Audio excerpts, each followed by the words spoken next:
Back again for a Fallout 76 weapon guide. This time, we're on to the Minigun. The Minigun is a full auto heavy weapon in Fallout 76 that is more or less relegated to close to kinda medium-ish range.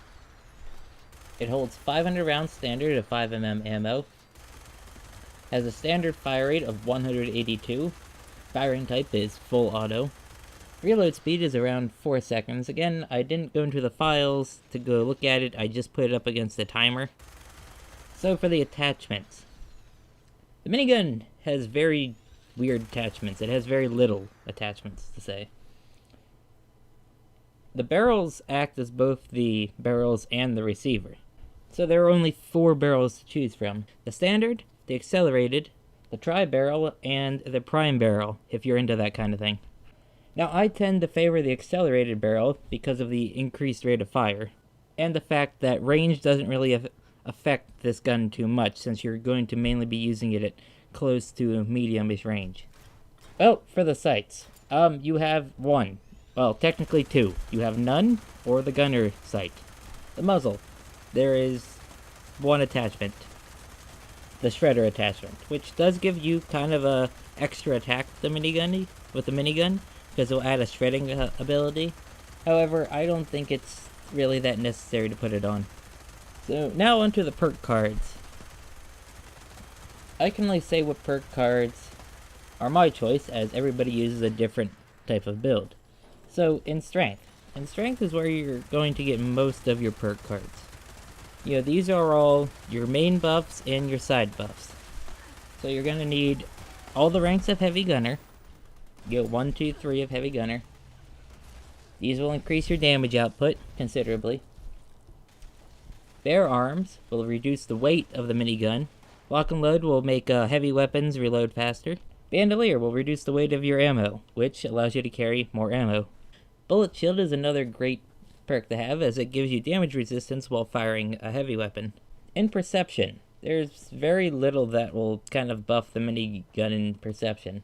There's exterminators if you're having a lot of trouble with insects, and there's also glow-sighted, which will give you more damage against glowing enemies, which is good at higher levels, as most enemies tend to be glowing.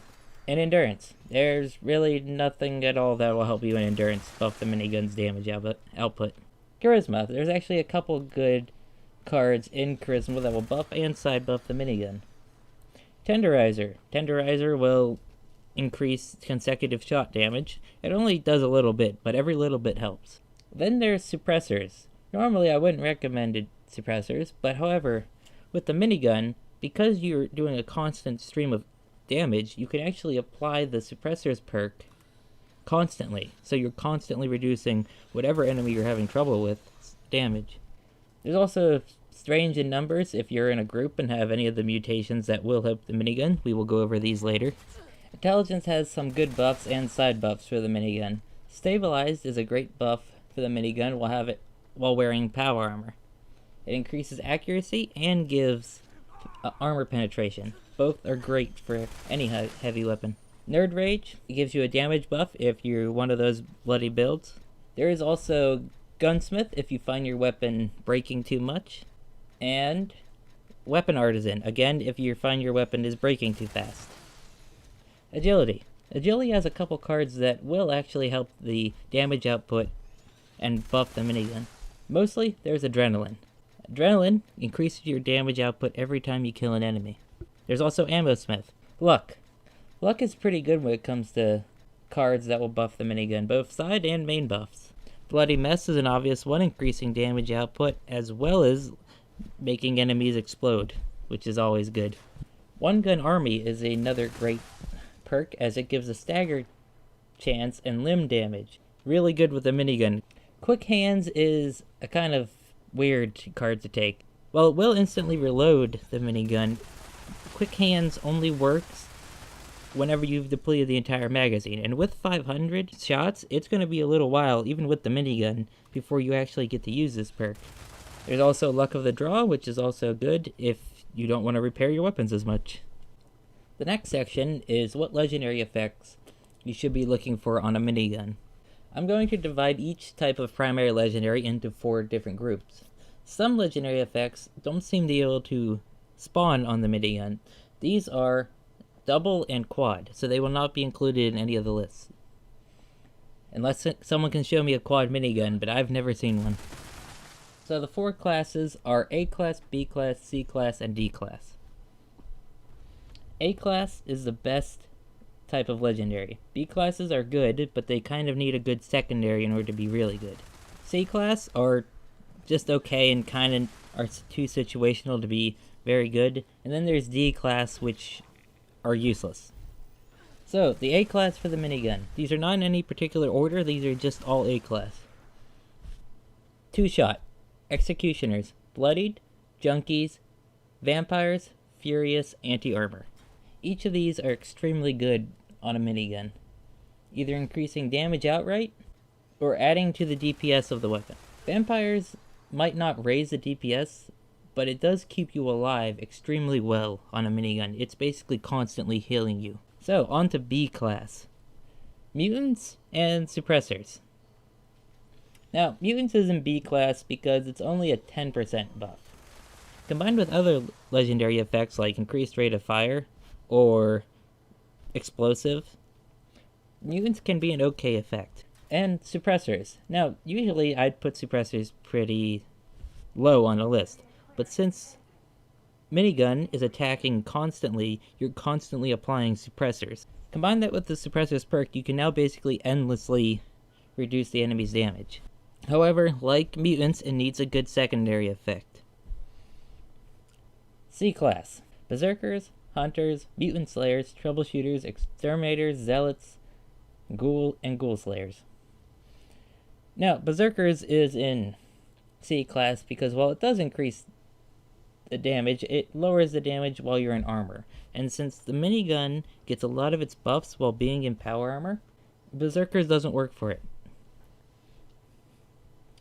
And then we have all the 30% more damage to specific enemies, and these are all just kinda useless. Now for D class. Assassins, Instigating, Nocturnals, Stalkers. All of these are mostly useless on a minigun. Assassins is useless on every weapon because a 10% damage to only players is the most useless thing ever. Instigating is also near useless on a minigun. Double damage is great for a first shot if you have something like the Dragon, or the Lever Action, or the Hunting Rifle, or the Gauze Rifle. However, the minigun relies on rate of fire, not first hit damage.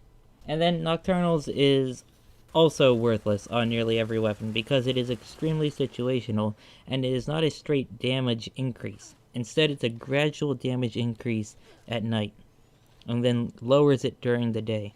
Stalkers. Stalkers is also useless. 100% VATS accuracy outside of combat is extremely useless. Mutations. Adrenal Reaction will help improve the damage at low health, just like a Bloodied build will. Marsupial, more jump height plus carry weight equals more ammo. Speed Demon will help you run faster since it is a heavy weapon, as well as reload faster, as the minigun definitely needs this. And then there's Herd Mentality. It will increase the effectiveness of your mutations.